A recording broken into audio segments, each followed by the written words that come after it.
টুঙ্গিপাড়া নিয়ে অনেকে কথা শুনতে চাচ্ছে যে গোপালগঞ্জ নিয়ে কি হচ্ছে, এবং এগুলার সবকিছুর গডফাদার আপনি একজনের নাম বলেছেন। আইন শৃঙ্খলা বাহিনী কথাগুলো শুনতে পাচ্ছে আমরা, 32 ভাঙচুর অথবা সারা বাংলাদেশে যে জ্বালাও পোড়াও হত্যাকাণ্ড হয়েছে আইন শৃঙ্খলা বাহিনীর উপস্থিতিতে হয়েছে। এই কাণ্ড আপনি আর কখনো দেখেছেন? এখন বলা হচ্ছে টুঙ্গিপাড়ায় যাবে, টুঙ্গিপাড়ায় অ্যাটাক করা হবে। সেনাবাহিনীও জানে, র্যাবও জানে, পুলিশও জানে, সরকার প্রধানও জানেন।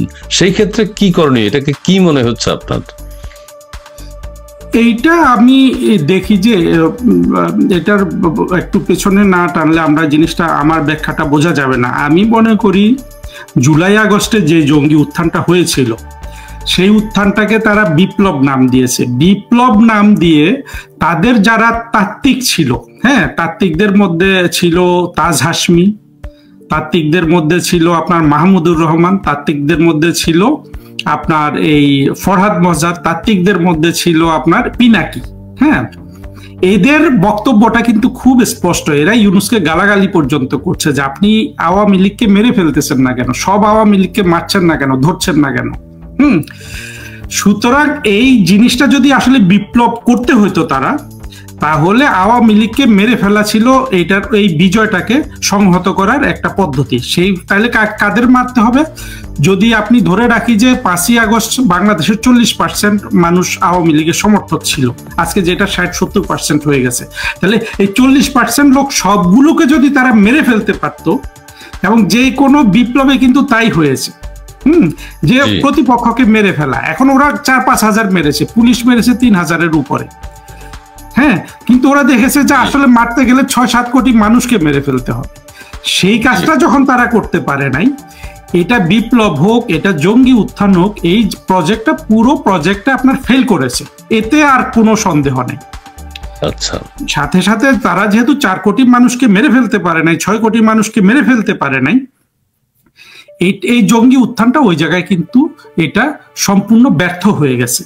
আপনি চাইলেও জঙ্গিরা যেইভাবে যুক্তরাষ্ট্রের টাকা দিয়ে, তারপরে আপনার বিভিন্ন পাকিস্তানের জঙ্গিদের দিয়ে যেইভাবে জিনিসটাকে সংগঠিত করেছিল, আজকে আপনি সেই মোমেন্টাম আনতে পারবেন না। এখন যেটা করতেছে আমরা দেখতেছি যে আইন শৃঙ্খলা রক্ষাকারী বাহিনী কিছুই বলছে না। জঙ্গিরা তো 32 নাম্বার ভেঙে ফেলেছে, তাই না? 32 নাম্বার এখন তারা যা চায় তা ভাঙতে পারবে যতদিন আইন শৃঙ্খলা বাহিনী তাদেরকে কোনো কিছু না বলে। কিন্তু আমরা দেখছি যে জনতাও কিন্তু ধীরে ধীরে বের হয়ে আসছে। কিন্তু যেই জিনিসটা হবে কি জানেন, এই এখন আমাদেরকে এরা বিভিন্ন ভাবে অপমান করছে। একটা জিনিস ব্যর্থ হয়ে গেলে ওরাও কিন্তু জানে ওদের সবাইকে মৃত্যু তাড়া করছে। মৃত্যু যখন কাউকে তাড়া করে, তার সব ধরনের চেষ্টা থাকে প্রতিপক্ষকে ধ্বংস করে দেওয়ার। কিন্তু এটা একটা অবাস্তব কল্পনা। আওয়ামী লীগের মতো দলকে ধ্বংস করা, আওয়ামী লীগের সমর্থকদের ধ্বংস করা, বাংলাদেশের হৃৎপিণ্ডকে বন্ধ করে দেয়া, এগুলো ওদের পক্ষে সম্ভব না। ফলে যেটা হচ্ছে, এখন আমরা যা দেখতে পাচ্ছি, আজকে বঙ্গবন্ধুর মাজার ভাঙবে কি ভাঙবে না, এটা আমার কাছে মোটেও গুরুত্বপূর্ণ জিনিস নয়। আমাদেরকে সমূহ অপমান তারা করে ফেলেছে। এই অপমান যত দীর্ঘায়িত হবে, এই অপমানের তীব্রতা যত বেশি হবে, দেখবেন এদের উপর প্রতিশোধটা তত দীর্ঘ হবে, তত তীব্র হবে, তত দুঃখের হবে। এবং সারা বিশ্ব কিন্তু আওয়ামী লীগের মানুষ যে মেরে ফেললো, পুলিশ যে মেরে ফেললো, তখন তো সারা বিশ্ব কিন্তু কোনো বাধা দেয় নাই। হ্যাঁ, কেউ কিন্তু কোনো মানবাধিকার সংগঠনকে আমরা কিন্তু দেখি নাই যে এই জঙ্গি উত্থানের বিপক্ষে একটা কথা বলতে, মিনমিন করে বলতে। এমনকি জাতিসংঘে পর্যন্ত আমি জঙ্গি দেখলাম, যে ভলগার টুক নামে এক টার্কিশ লোক, এই জঙ্গিরা জাতিসংঘের পদ পদবি পর্যন্ত দখল করে বসে আছে। চিন্তা করতে পারেন, তাকে দিয়ে ইউনূস একটা বানানো রিপোর্ট বানিয়েছে। কিন্তু এখন যেটা হবে কি জানেন, ভবিষ্যতে যখন এদেরকে ধরা হবে, এদের পক্ষে কথা বলার কোনো লোক আপনি পাবেন না। যদি কথা বলতে আসে, আমরা কিন্তু ইতিহাসটা দেখাতে পারবো। আপনি দেখেন, ওই দিন যে একটা ছেলেকে পাথর দিয়ে মারা হলো, আপনি দেখবেন এই পাথর দিয়ে মারাটা বাংলাদেশের সব মানুষকে কিন্তু আঘাত করেছে। কিন্তু আপনি দেখবেন যে 5ই আগস্ট থেকে শুরু করে পুলিশ, জঙ্গিরা, বিশেষ করে জুলাই আগস্ট থেকে জঙ্গিরা যতগুলো হত্যাকাণ্ড করেছে, কোনো হত্যাকাণ্ডের নিষ্ঠুরতা কিন্তু কোনো অংশে কম ছিল না। আমরা আওয়ামী লীগের সময় এটা সেটা শুনেছি। আপনি দেখান তো একমাত্র সেই ওই কি বলে, ওই ছেলেটা, এই যে একটা ছেলেকে পুরান ঢাকায় মারলো, বিশ্বজিৎ, বিশ্বজিতের হত্যাটা হ্যাঁ অবশ্য নিষ্ঠুর ছিল, কিন্তু সেখানে কিন্তু শেখ হাসিনা সরকার ওদেরকে কিন্তু বিচার করেছে। একেবারে আপনার নিরপেক্ষ একটা বিচার করেছে। আজকে আপনি ইউনূসের কাছে কোনো বিচার আশা করতে পারবেন? কোন বাংলাদেশী তার মাথা সামান্য বুদ্ধি থাকলে ইউনূসের কাছে কোনো কিছুর বিচার চাইবেন না? আচ্ছা, এটাকে আরেকটা প্রশ্ন আপনাকে করি, মানে এক ধরনের আমার দেশে বা আমার পরিবারের সবকিছু ঘটছে, ভাঙচুর, জ্বালাও পোড়াও, হত্যাকাণ্ড, নৃশংসতা, বর্বরতা সবই হচ্ছে, আমি সেই বিষয়ে কোনো কথাই বললাম না, কোনো প্রতিক্রিয়াই জানালাম না, এইটা কি ধরনের নিষ্ঠুরতা বলে আপনার কাছে মনে হয়? মানে দেখলামই না, আমি বুঝলামই না কি হলো, বাংলাদেশে কত বড় ঘটনা ঘটে গেল কিন্তু তার কোনো প্রতিক্রিয়া নেই। জি, এইটা না থাকার কারণ হলো আমাদের বড় দুর্ভাগ্য কি জানেন? বাংলাদেশে একেবারে গত 40 বছর ধরে মানবতার উপর গত 200-400 বছরের সবচেয়ে বড় অভিশাপটা আমাদের দেশে ফুলে ফেপে বড় হয়েছে। সেই অভিশাপটার নাম হইল এই ইউনূস।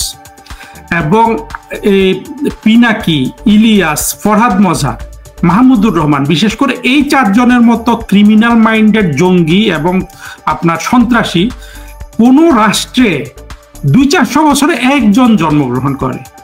কিন্তু আমাদের দুর্ভাগ্য হলো এই সবগুলা জঙ্গি আর এই ক্রিমিনাল ইউনূস, এগুলো ফরহাদ মজহার সাহেব তো অনেক নলেজেবল পারসন, আপনি কি বলছেন আমি ঠিক বুঝতে পারছি, উনি তো অনেক জ্ঞানী লোক। জ্ঞানের বিষয়টা পরে, প্রথম কথা হলো জ্ঞানী হোক যাই হোক এরা হলো ক্রিমিনাল। আপনার জ্ঞানী লোক ক্রিমিনাল হতে পারে, আবার একজন একেবারে লেখাপড়া করেনি এমন লোকও কিন্তু অনেক প্রজ্ঞাবান হতে পারে এবং সে আলোকিত মানুষ হতে পারে। ফরহাদ মজহার বইপত্র পড়েছে, কিন্তু যে জিনিসটা তাকে টাচ করে যার দরকার ছিল সে এক ধরনের জনপ্রিয়তা চাইছিল। এদের সবগুলি কিন্তু জনপ্রিয়তা না পাওয়ার সিমটম থেকে এই এই এই এই সন্ত্রাসীগুলার উৎপত্তি। বিশেষ করে আপনার ফরহাদ মজহার, পিনাকি, সলিমুল্লাহ যদিও সরাসরি তাকে একটু পেছনে, এই লোকগুলা কিন্তু আজকে সবাই জঙ্গিদের দলে ভিড় করেছে শুধু একটা মাত্র জিনিসের জন্য, সেটা হলো জনপ্রিয়তা। এবং দেখবেন এদের কিন্তু যথেষ্ট জনপ্রিয়তা জঙ্গিরা দিয়েছে। বাংলাদেশে পিনাকি, ইলিয়াস, সলিমুল্লাহ এরা যদি মুক্তিযুদ্ধের পক্ষে শক্তির সাথে থাকতো কোনোদিন এত জনপ্রিয় হতে পারতো না। এখানে অবশ্য মুক্তিযুদ্ধের পক্ষে শক্তিকেও আমি বলবো যে কোনো লোক যদি মেধাবী হয় সে ক্রিমিনাল হওয়ার আগেই তাকে গ্রহণ করেন। হ্যাঁ, কারণ হলো কারণ মানুষ জনপ্রিয়তা চায়, বুঝছেন? জনপ্রিয়তা এটা মানুষের একটা ক্ষুধা। সে যদি জনপ্রিয়তা পায় সেখানে সে আস্তে আস্তে অপরাধে জড়িয়ে পড়ে। সে জনপ্রিয়তা যারা দিচ্ছে তারা যদি সেই অপরাধের সাথে জড়িত লোকজন হয়, জঙ্গিরা তো সবাই অপরাধী সেই দিক থেকে। এখন যেটা হয়ে গেছে আমাদের দুর্ভাগ্য হলো যেভাবে হোক এই কয়টা ক্রিমিনাল, আপনি মনে করেন বিন লাদেন কয়টা জন্মগ্রহণ করছে কত শতাব্দীতে, জাওয়াহিরি, হ্যাঁ, জারকাউই, বগদাদি, এগুলা দেখেন কত বিভিন্ন দেশে একটা করে এসছে 200-100 বছরে, 300 বছরে। এদের সমান ক্রিমিনাল আমরা 4-5টা এক জায়গায় পেয়ে গেছি একেবারে সমসাময়িক। এটা আমাদের বাংলাদেশে হয়ে গেছে, এটা হলো বাংলাদেশের একটা বড় দুর্ভাগ্য। জি, আচ্ছা, তানভীর হায়দার লিখেছেন, জল্লাদ ও ধর্ষকের বিভৎস বাংলাদেশ দেখে এখন আর কারো বুক কাঁপে না, আল্লাহর আরশও কাঁপে না, সুশীল বুদ্ধিজীবী সাংবাদিক ও মানবাধিকারদের ঘুম ভাঙে না। আচ্ছা, মানবাধিকার কর্মীরা নাকি গুম হয়ে গেছে এখন, যে তারাই এই সরকারের সময় গুমের শিকার, তারা এখন কোথাও বলতে পারছেন না, কথা বলতে পারছেন না, কোথায় আছেন কেউ জানেও না। এক ধরনের আয়না ঘরে নাকি তারা আছেন, কোথায় কোন আয়না ঘরে আছেন এখন সেটা কারা খুঁজবে? দেশে যে এই মানবাধিকার লঙ্ঘন হচ্ছে, দেশের গুরুত্বপূর্ণ স্থাপনাগুলো ধ্বংস হচ্ছে, সেই বিষয়ে তাদের কোনো মতামত নেই, কেউ কিছু জানতে পারছেন না। আপনার কাছে এখন একটা কথা বলি, আপনি বলছেন যে হ্যাঁ টুঙ্গিপাড়ায় আঘাত করুক, এটা স্বাভাবিক, কারণ 32ই ভেঙে ফেলছে বাংলাদেশের ইতিহাসের জন্ম যেখানে, সেটাই ভেঙে ফেলেছে এবং সেটার ব্যাপারে কোনো প্রতিক্রিয়া নেই সরকারের মহল থেকে কারো, এবং আমাদের ক্ষমতায় যারা আছেন, সেনাবাহিনীতে যারা আছেন, তারাই কোনো প্রতিক্রিয়া ব্যক্ত করছেন না। সেই ক্ষেত্রে টুঙ্গিপাড়া তবুও টুঙ্গিপাড়া তো এক ধরনের একটা মানে সফট কর্নার থেকে যদি দেখেন, এটা তো এক ধরনের যে কোনো একজনের মানুষের কবর, যে কোনো একজন মানুষের মাজার, অবশ্য তারা তো মাজার ভেঙে অভ্যস্ত, এটাও তো কিন্তু স্বাভাবিক, সেই পর্যায়েই পড়ে। কি বলেন? না, বঙ্গবন্ধুর উপর তো ওদের ঘৃণা সবচেয়ে বেশি। ঘৃণা এই জন্য যে বঙ্গবন্ধু বাংলাদেশকে স্বাধীন করেছে। ওরা তো বাংলাদেশ স্বাধীনতা চায় নাই। আজকে দেখেন যারাই কিন্তু জড়ো হয়েছে এদের ঘৃণা হলো ভারতের প্রতি, সাম্প্রদায়িক ঘৃণা, আর এদের প্রীতি হলো পাকিস্তানের প্রতি। এবং বাংলাদেশের মানুষ দেখেন, তারা অনালোকিত আলোকিত হওয়ার সুযোগ না পাওয়াতে, শিক্ষা দীক্ষা মানে আলোকিত হওয়ার যে শিক্ষা সেটা সুযোগ না পাওয়াতে এই মানুষগুলো পাকিস্তানকে ভালোবাসে। অথচ দেখেন পাকিস্তান নিজে তার শ্বাস প্রশ্বাস বন্ধ হওয়া একটা রাষ্ট্র, সেখানে দারিদ্র, সেখানে আপনার তাদের কোনো ধরনের অর্থনৈতিক কর্মকাণ্ড সেখানে হয় না, সেখানে কি ধরনের একটা রাষ্ট্র, যারা আজকে এমনকি আফগানিস্তানের আপনার এই মৌলবাদীদের কাছেও একটা অসহায় রাষ্ট্র, তাকে তারা ভালোবাসে, তাকে তারা আদর্শ মনে করে, তার সাথে তারা চলতে চায় এই সব লোকগুলো। এইখানে অবশ্যই আমি বলবো যে আমাদের আওয়ামী লীগ সব মুক্তিযুদ্ধের পক্ষের শক্তি। আমি যেটা বারবার বলছি যে যথেষ্ট প্রজ্ঞা নিয়ে যদি বাংলাদেশের সরকার না চালায় এই ধরনের বিপদ বারবার হবে। সুতরাং প্রজ্ঞার একটা আগমন করাতেই হবে। যাক, সেই আলোচনা আজকে নয়। আলোচনা আমি যেটা বল, আপনি যে প্রশ্নটা করছিলেন যে এই যে একেবারে নির্লিপ্ত থাকে এতগুলো অপরাধ দেখে, জি আমি সেটাই বলছি। এই জিনিসটা কিন্তু একেবারে একটা এটা মানে আমি খুব অবাক হয়ে অবলোকন করি। এবং এটাও একটু যুক্ত করে নেন, সেনাবাহিনী বিশাল পোস্ট দিয়েছে, জুলাই উদযাপন করছে। জি, এটাও মিলিয়ে একটু বলবেন। জি প্লিজ। বলবো, ইউনূসকে আপনি যখন দেখবেন যে সে একেবারে ভাবলেশহীন নির্লিপ্ত, এইটা শুধু আমাকে ওই জায়গাটায় অবাক করে যে এই লোকটার যে ক্রিমিনাল মাইন্ড, এর যে অপরাধী মন, এর বিস্তৃতি কত গভীর।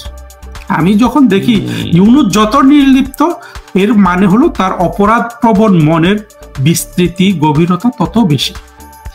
এবং সেটা যারা যারা এই অপরাধে নির্লিপ্ত আছে, আপনি দেখেন জুলাই আগস্টে যখন অনাচারগুলো চলতেছিল, আপনি দেখেন প্রধানমন্ত্রী শেখ হাসিনা কত চেষ্টা করেছেন কতভাবে, তাই না? কিন্তু এরা নির্লিপ্ততাটাকে তাদের হিসাবে, নির্লিপ্ততা এক ধরনের মানে মানুষকে, প্রথম কথা হইলো নির্লিপ্ত মানুষকে একটু মানুষ ভয়ও পায়। ইউনূস হিংস্রতা প্রকাশ পায়। ইউনূস হলো এমন মাপের একটা ক্রিমিনাল যার কাছে কোনো মানুষের কষ্টের কোনো মূল্য নেই, যার কাছে তার নিজের স্ত্রীর কষ্ট মূল্য নাই। সেই স্ত্রীকে বিক্রি করে ফেলছিল যে আমার স্ত্রীকে ধুইতে হবে, আমার স্ত্রীকে গোসল করাইতে হবে, আমার স্ত্রীকে আমার খাওয়াইতে হয়, পড়াইতে হয়, গোসল করাইতে হয়। এই সুযোগটা শেখ হাসিনা আমাকে দিচ্ছে না। সে এটা বলে বলে কান্নাকাটি করছে। যখন সে রাষ্ট্র ক্ষমতা হাতে পেয়েছে, আমরা কিন্তু একবারও দেখি না সে স্ত্রীকে গোসল করাচ্ছে, স্ত্রীকে খাওয়াচ্ছে, স্ত্রীকে পড়াচ্ছে। আমরা দেখি সে লামিয়াকে খাওয়াচ্ছে, লামিয়াকে গোসল করাচ্ছে, লামিয়াকে নিয়ে দেশ বিদেশ ঘুরছে। এইরকম একজন ক্রিমিনালকে আপনি কিভাবে তার থেকে আপনি স্বাভাবিক একটা স্বাভাবিক ব্যবহার আপনি এখন সেনাবাহিনী যেটা করেছে, এটা আমাদের জাতির আরেকটা দুর্ভাগ্য। আমি সেনাবাহিনী নিয়ে আমি একটু অন্য দেশগুলোর কথা বলি। দেখুন, প্রতিটা মুসলমান প্রধান দেশের যা সমস্যা, বাংলাদেশেরও সেই সমস্যা।